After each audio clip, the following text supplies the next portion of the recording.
বৈদ্যুতিক গাড়ি নির্মাতা প্রতিষ্ঠান টেসলার প্রধান নির্বাহী ইলন মাস্ক পেতে যাচ্ছেন ইতিহাসের সবচেয়ে বেশি কর্পোরেট বেতন ভাতা। বৃহস্পতিবার প্রতিষ্ঠানটির ৭৫% শেয়ার হোল্ডাররা ভোট দিয়ে তার জন্য প্রস্তাবিত বেতন ভাতার প্যাকেজটি অনুমোদন করেছেন। এই বেতন প্যাকেজটি তাকে শেয়ার আকারে দেওয়া হবে।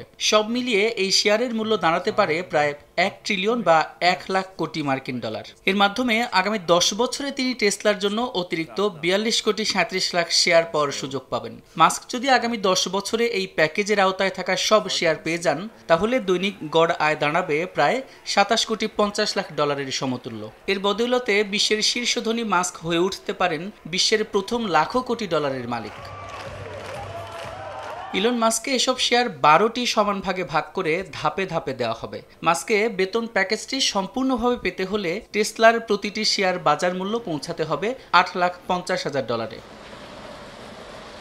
ভোটাভুটির ফল যদি মাস্কের পক্ষে না যেত, তাহলে তিনি হয়তো পদত্যাগ করতেন।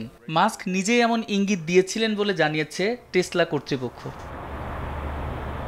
সাদিক হাসান ইমন, সময় সংবাদ।